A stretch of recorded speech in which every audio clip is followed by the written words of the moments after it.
قال الله تبارك وتعالى في كتابه المجيد وهو أصدق القائلين بسم الله الرحمن الرحيم محمد رسول الله والذين معه أشداء على الكفار ورحماء بينهم. میں اپنے انتہائی گراں قدر میزبانوں کی خدمت میں آج کی اس عظیم کانفرنس کے انعقاد پر دل کی قطع گہرائیوں سے ہدیہ تبریک پیش کرتا ہوں، اس لیے کہ آج کے دور میں سب سے زیادہ جس چیز کی ضرورت ہے وہ یہی ہے کہ ہم اپنے اسلاف، اپنے بزرگوں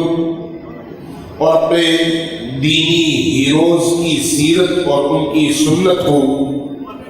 آج کے دور کے چیلنجز کو سامنے رکھتے ہوئے زندہ رکھیں اور اسی طرح سے اسلام اور دینی اقدار کی حفاظت کے لیے میدان میں نظر آئے، جس طرح سے حضرت امیر مہر علی شاہ جیسی شخصیات نے اپنے اسلاف کی سیرت اور سنت کو زندہ رکھتے ہوئے ختم نبوت سمیت دین کے دیگر مظاہر اور دیگر تمام اقدار کے دفاع کے لیے اپنی ساری عمر صرف کی۔ اس محفل کی ابتدا میں میرے انتہائی محترم ڈاکٹر صاحب نے بڑی خوبصورت گفتگو اور بڑے خوبصورت نکات بیان کیے تھے۔ ان نکات کو میرے خیال میں سب کو اپنے پیش نظر رکھنے کی ضرورت ہے۔ سب سے پہلی بات یہ ہے کہ ہمیں اس بات کو نہیں بھولنا چاہیے کہ خاتمیت کے مقابلے میں اس میں کوئی شک نہیں، ہر دور میں لوگ اٹھتے رہے اور اپنی نبوت کا دعویٰ کرتے رہے، لیکن وہ آخر کار اپنے انجام کو پہنچ نہیں گئے۔ لیکن یہ جو ماضی قریب کا دور ہے، اس دور میں جب سامراجی نظام نے پوری دنیا کو اپنے شکنجے میں کسا ہوا ہے، اس دور میں شکل بدل گئی ہے،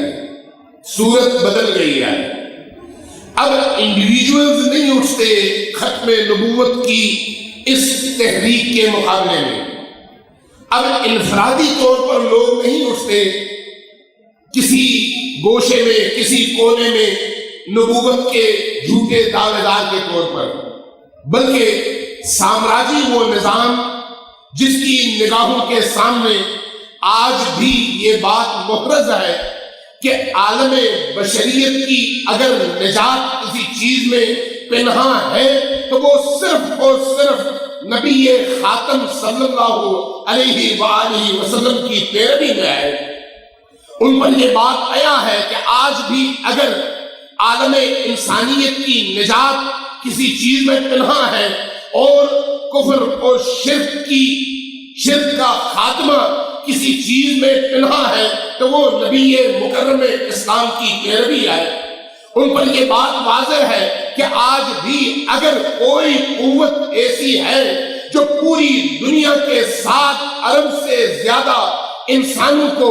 ساحل نجات تک پہنچا سکتی ہے تو وہ صرف اور صرف رسول گرامی اسلام کی پیروی اور ان پر ایمان ہے۔ تو وہ آج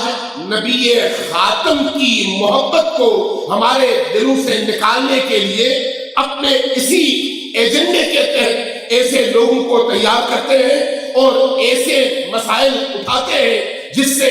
انسانوں کے دلوں سے، مسلمانوں کے دلوں سے نبی رحمت کی محبت کو کم کیا جا سکے، جس کی مثالیں ہمارے سامنے بے تحاشا ہیں۔ ماضی قریب میں قرآن کریم کی توہین، رسول کریم صلی اللہ علیہ وآلہ وسلم کی توہین، اسلامی مقدسات کی توہین، انہی سلسلوں کا ایک حصہ ہے۔ قادیانیت اسی سلسلے کی ایک کڑی ہے۔ آج شکل بدل گئی ہے۔ شکل کیسے بدلی ہے؟ پہلے نبوت کے جھوٹے دعوے دار بھیجے جاتے تھے اور اس کے بعد پھر کارٹونز بنائے گئے، جھوٹی کتابیں لکھی گئیں، توہین نبوی کی گئی، سلمان رشدی جیسے اور تسلیمہ نسرین جیسی خواتین کو اٹھایا گیا، ان کے ذریعے سے لکھوایا گیا تاکہ عالم اسلام کے پیمانے صبر اور پیمانے عشق کو ناپا جا سکے. لیکن آج اس سے دشمن آگے بڑھ چکا ہے. آج وہ ہماری بیوروکریسی اور ہمارے نظام مملکت کی بنیادوں میں آ کر اس طرح سے بیٹھ گیا ہے کہ آج قانون ساز اداروں میں رسول پاک کے حوالے سے اور رسول پاک کی تعلیمات کے حوالے سے ان اقدار اور ان ویلیوز کا خاتمہ شروع ہو چکا ہے. نبی خاتم کی محبت وہ ہمارے دلوں سے نہیں نکال سکے اور نہ ہی نکال سکتے ہیں، لیکن نبی کی معصومیت، نبی کا کمال، نبی کا جمال اور نبی کا عشق اگر ہم تک پہنچا ہے تو اس سلسلے تعلیم اور تربیت کے ذریعے سے پہنچا ہے جو ماں کی گود سے لے کر یونیورسٹیز کی اعلیٰ ڈگریز تک پڑھائی جاتی ہیں چیزیں، اور جن کے ذریعے سے ہمیں پتہ چلتا ہے کہ قرآن کیا ہے، عشق نبی کیا ہے اور اللہ کے نبی کی خاتمیت کا مطلب کیا ہے. لیکن آج کیا ہو رہا ہے؟ ان تمام مراحل سے گزرنے کے بعد آج ہماری اسی گورنمنٹ کی حکومت کے دورانیے کے اندر چند ایسے واقعات پیش آئے ہیں جو ہوش ربا بھی ہیں اور ہمارے لیے بیداری کا پیغام بھی ہے. ویمن پروٹیکشن بل کے نام پر جو ایک تحریک چلائی گئی اور مغربی این جی اوز نے پنجاب اسمبلی کی خواتین ارکان کو، جن کو خود انگریزی کا متن پڑھنا نہیں آتا تھا، ان سے سائن کروا کے ایک قانون پاس کروایا جس میں جو کہ روح تعلیم محمدی کی قاتل ہے،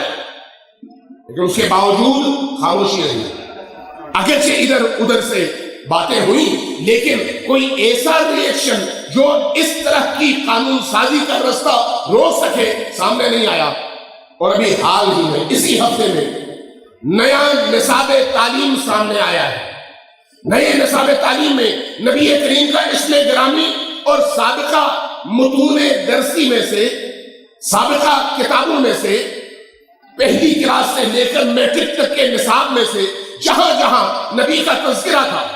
جہاں جہاں آل نبی کا تذکرہ تھا، جہاں جہاں اسلامی احکام کی بات تھی، وہ مختلف کتابوں سے اٹھا کر ان کی جگہ مغربی مفکرین اور مغربی مصنفین کی تحریریں ڈالی گئیں اور ایک نیا نصاب بنایا گیا ہے اور ہم سب صرف تماشائی ہیں.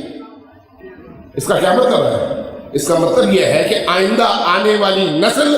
اب یہ نصاب پڑھ کے معاشرے میں قدم رکھے گی اور نتیجتاً نہ صرف عشق محمد و آل محمد کو ان سے چھینا جائے گا بلکہ دین کے ان انتہائی اہم اقدار کو بھی ان سے چھین لیا جائے گا. اور اس کی جگہ ہم جب اپنے بچوں کو ایک اسلامی نظام مملکت کے نظام تعلیم کے حصے کے طور پر ایک اسکول میں داخل کریں گے تو یونیورسٹی سے جب ہمارا بچہ فارغ ہو کر نکلے گا تو وہ ایک ملحد ہوگا، ایک بے دین ہوگا، ایک سیکولر ہوگا، لیکن عاشق نبی نہیں ہوگا. ہمیں اس بات کی طرف توجہ دینی ہے. اور آج کا یہ عظیم الشان اجتماع، آج کی یہ عظیم الشان تقریب اور 117ویں سالگرہ اس مناظرے کی جس میں حق کو باطل پر غلبہ نصیب ہوا، آج اگر ہم اس کی بنیاد رکھ سکیں کہ ہم اپنے تعلیم اور تہذیب کے اس نظام کو باقی بھی رکھ سکیں اور اس کی مضبوط بنیادیں بھی رکھ سکیں اور اپنے نصاب تعلیم میں بچوں کو دی جانے والی تعلیمات میں کسی بھی طرح کی ایسی سازش کو کامیاب نہ ہونے دیں، تو یقینی طور پر حضرت پیر